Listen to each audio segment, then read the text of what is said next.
ನಿನ್ನ ಮಾತು ಕೇಳಿ ನನಗೆ ಹೊಟ್ಟೆ ಖಾರ ಕಲಸ್ದಂಗ ಆಗಲತ್ತೈತಿ ಹುಗ್ಗ ತುಪ್ಪ ಎಲ್ಲ ಕಲಿಸಿಬಿಟ್ರು. ಅವಾಗ ಯಾವ ನಾಡ್ ಜಾಬತ್ತೈತಿ ಇವ ಅದೇ ನೀನು ಹೊಟ್ಟೆ ಖಾರ ಕಲಿಸ್ದಂಗ ಆದ್ರೆ ನನಗೆ ಎತ್ತು ಕುಡಿಯಾಗತೈತಿ ಕುಡಿಯಾಗತೈತಿ ಅಂತೇಳಿ ಎತ್ತಿ ಕುಡಿದು ಬಿಟ್ಟ. ಹೌದು ಹಂಗ ನಿಮ್ಮ ಮಾವ ಏನ್ರ ಮಾಡ್ಯ ನನ್ನ. ಹೌದು ಇನ್ನೊಂದು ಮಾತು ಬಿಡ್ಕಪ್ಪಣ್ಣ,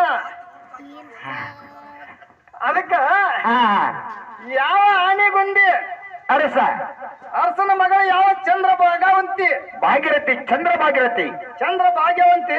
ಹೌದು ಅವ್ ಏನ್ ಮಾಡಿದಪ್ಪ ಅಂದ್ರ ಏನು ಮಾಡಿದ್ರಿ ಮಗಳ ಸಲುವಾಗಿ?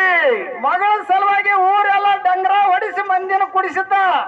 ಮನೆಯೊಳಗೆ ದೊಡ್ಡ ರಾಜವಾಡಿ ಹೌದು ಕಟ್ಟಿಸಿ ಈ 3 ತಾಸಿನೊಳಗೆ ಯಾವ ಹೌದು ತುಂಬುತ್ತೀರಿ ಅವನಿಗೆ ನನ್ನ ಮಗಳ ಕೊಟ್ಟು ಲಗ್ನ ಮಾಡ್ತಂತ ಹೇಳಿದ.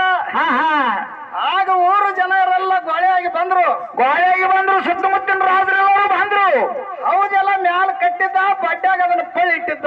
ಹೌದು ಎಷ್ಟೋ ಮನೆ ಹಾಕಿರು ಹರ್ಕೊಂಡು ಹೊಳಿಗೆ ಹೋಗಂಗ ಹೊಳಿಗೆ ಹೋಗಂಗ ನನ್ನ ಮಗಳು ನನ್ನ ಮನ್ಯಾಗ ಉಳಿಲಿ, ನನ್ನ ಅಧಿಕಾರ ರಾಜಕೀಯ ಎಲ್ಲ ಇಲ್ಲೇ ಉಳಿಲತ್ತೇ ಮಾಡಿದ್ದ. ಹೌದು ಇವ್ರ ಮಾವ ಹಾ ಯಾವ ಆನೆಗುಂದಿ ಗುಡ್ದಾಗ ಯಾವ ಸೈರಿಕ ಬಬರಾಯ ಕಿಲ್ಲರ್ ಬಿಟ್ಟಿದ್ರು. ಮನೆಯೊಳಗೆ ಸೈರಿಕ ಬಬರಾಯ ಇದ್ದ, ಅಲಕರಾಯ ಪಾಲಕರಾಯ ಗುಡ್ದಾಗಿದ್ರು. ಹೌದು ಯಾವ ತಂದೆಗೆ ಹೇಳಲಾರ ಸೈರಿಕ ಬಬರಾಯ ಎತ್ತ ಸಭದೊಳಗೆ ಬಂದ. ಅವಾಗ ಏನೈತ್ರಿ ಸರ? ಆಗ ಸಭದೊಳಗೆ ಬಂದ, ಎಲ್ಲರೂ ನೀರ್ ಹಾಕಿ ಹಾಕಿ ಸೋತು ನಿತ್ರು. ಹೌದು ಆಗ ಬಂದ, ನಾನು ಕೊಡ ತುಂಬತೇನ್ರಿ ಅಂದವ್.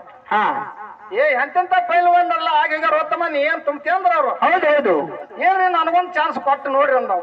ಹೌದು ಯಾವ ಮಣ್ಣಿನ ಕೊಡವನ್ನು ಹೊತ್ತುಕೊಂಡು ಹೊಳಿಗೆ ಹೋದ. ಅವಾಗ ಏನೈತ್ರಿಪ್ಪ? ಹೊಳಿಗೆ ಹೋದ, 2.5 ತಾಸಾದ್ರೂ ಒಟ್ಟು ಹೌದು ತುಂಬಲ್ಲತ್ತು. ಅವಾಗ ಸಣ್ಣರಿ ಸಿದ್ದನ ಸೊರಸಿ ಆಗ ಹೊಳಿ ದಂಡ ನಿಂತು ಕಣ್ಣೀರ್ ಹಾಕಿದ. ಆಗ ಯಾವ ಗುರು ಸೊನ್ನರಿಸಿದ್ದ ಬಂದು ಆಶೀರ್ವಾದ ಮಾಡಿದ.